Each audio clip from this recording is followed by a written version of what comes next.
Hi guys, we're back for part 3 of the Maya Road 8x8 album. I'm going to show you how I create the pages. If you missed the inks video, I did an ink video for Challenge It Community Thrive, where you create something using inks. And this is the results of what I played with this morning, and you can check out the video previous to this one. It's kind of out of order, I know. I was going to do part 3 before I did anything else, but I took a little detour and I took you with me. So, anyway, this was a lot of fun. Check out the video and see what I did. So, this is part 3, like I said. This page is approximately 7 by 7. It's not as big as a 6 by 6, and it's not as large as these 8 by 8s. So what I'm thinking I did was I took a piece of cardstock that I either had cut from something else and just used it, or I cut it on purpose this size. But this is the size that I plan on putting in my book. Because I don't want to go and take the time to cut all the cardstock for this size, I'm just going to use these 8 by 8 papers. I'm going to pick the ones that I don't care for that much, which might be hard. You know, this one's average. I could use that. And I'm going to cover these papers in this fashion, and then I'll just cut it down to size when I'm ready, and I will take the extra pieces and I will use them in an art journaling page or something like that. So the first thing you need to do is decide what size paper you need or want to use, or if you want to use cardstock, or if you want to use a mixed media paper or something like that.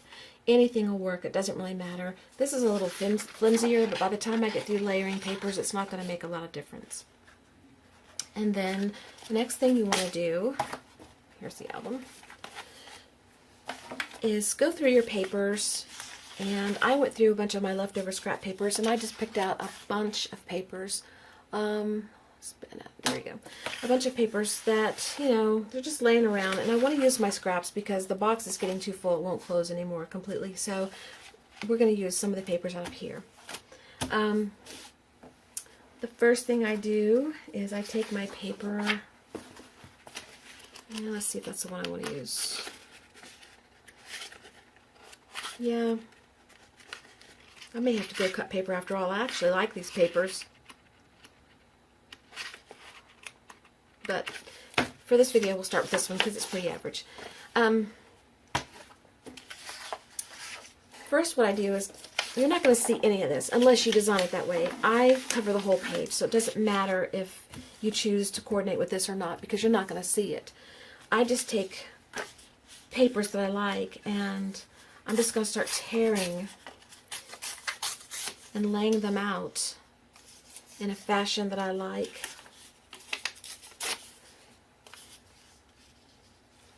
And covering the entire page. And I'll probably do a little bit of this, and then I'll probably stop the video, or not stop the video, I'll probably speed up the video, and you can watch it in fast forward motion. So you don't have to watch me do this whole thing like this. And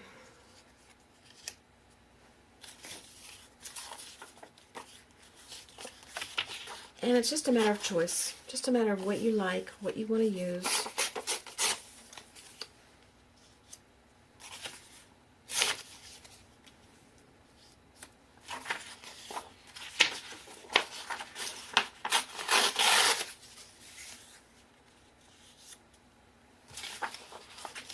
It's going to get a little messy over here. I'm not going to have any space.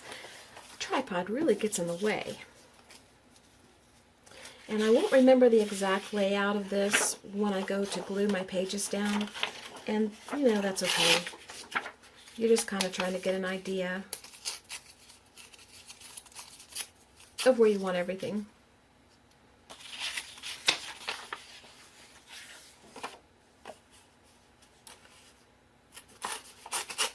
I may not use that. We'll see.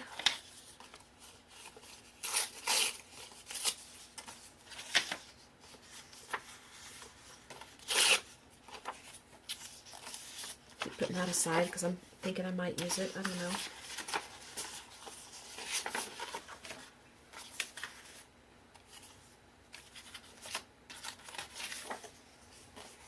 Mm.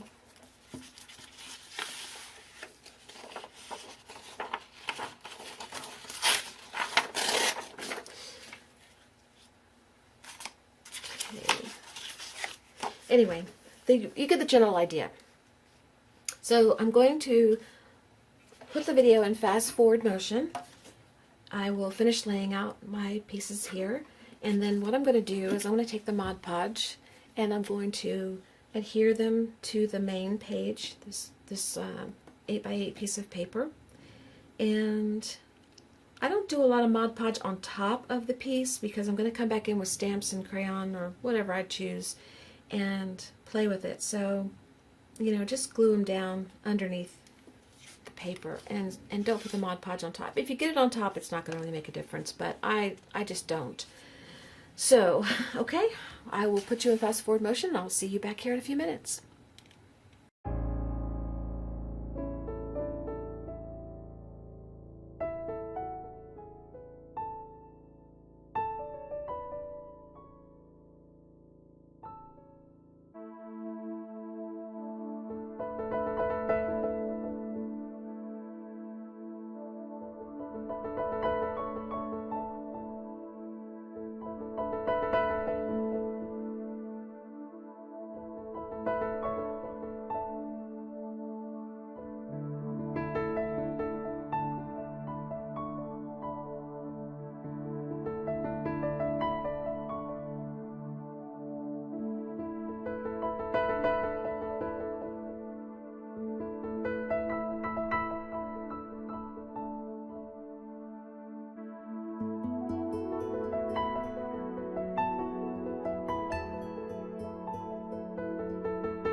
Okay, so we've got the papers covered.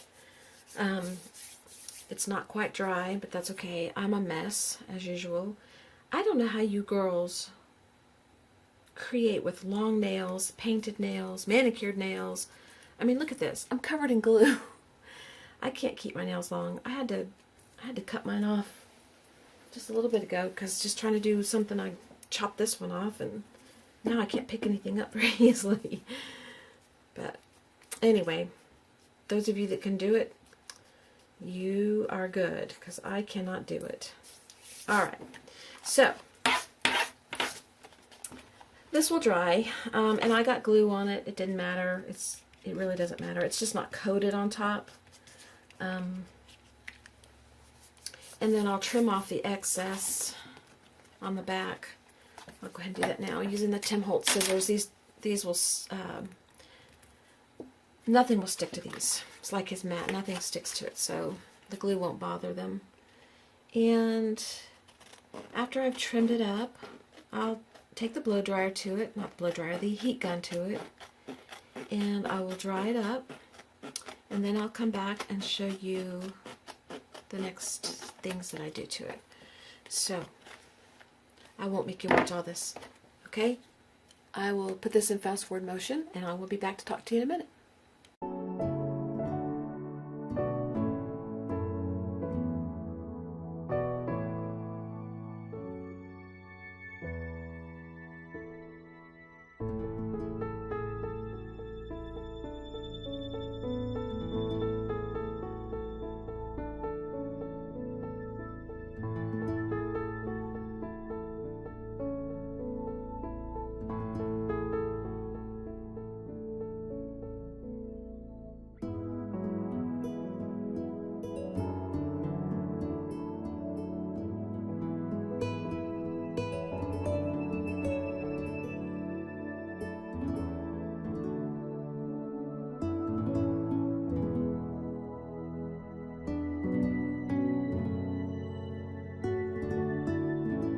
Okay, I'm back.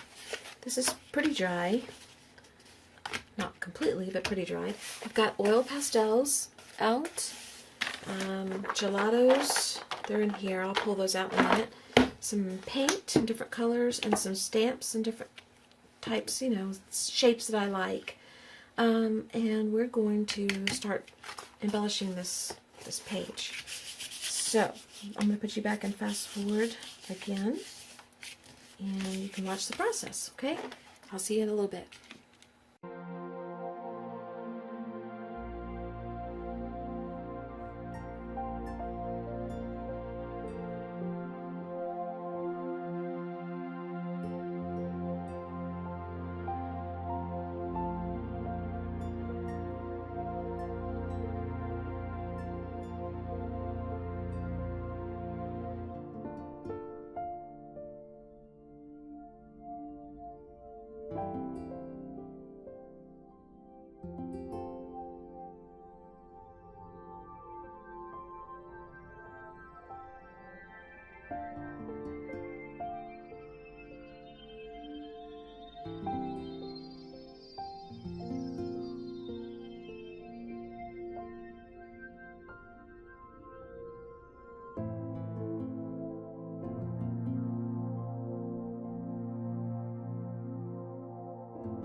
Hey guys, this page is almost done. The technique for laying papers down on top of paper and sealing them, it's nothing new. It's not my technique. I've seen it done by Misty. I've seen it done by Daniels. I've seen it done by, oh gosh, several other, Tamara, other artists. So, you know, I can't really give one person credit for that, but I just wanted you to know, just remember what you see me do is unless I specifically tell you I came up with this, it's something that, you know, someone else has done way before me. Anyway, I like black on my pages. I did not put black on this one. I have not really finished it, I guess. So, but this one, we're just going to take a stamp of script. I don't know what it says. You can't really tell. And we're just going to stamp on it real lightly. And give it a little bit of black. I'm not even going to ink it up really well. I'm just going to...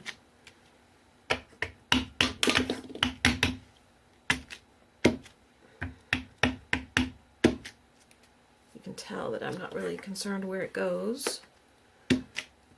It's just going to get a little bit of something. There. Okay.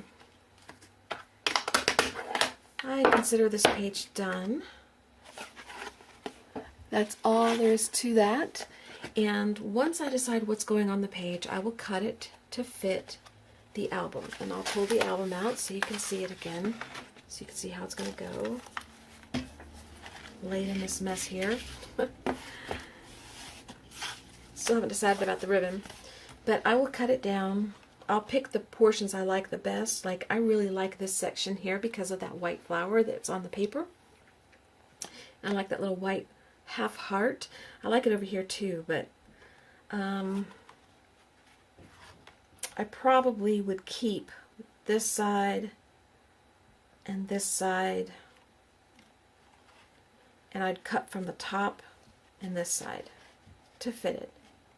And I'll probably sketch a girl or maybe some other scene on here, or maybe I'll just put some words. I don't know. I haven't made up my mind. But I will do another part. I'll do one more part for this album showing you how I actually finish one of these pages and cut it down to put on the page inside the album. Okay?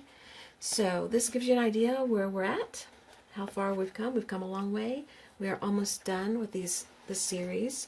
One more and we should be done. If you have any questions, let me know. And otherwise, I hope you enjoyed it, and I hope you have a wonderful afternoon. And I will see you guys later. Bye-bye.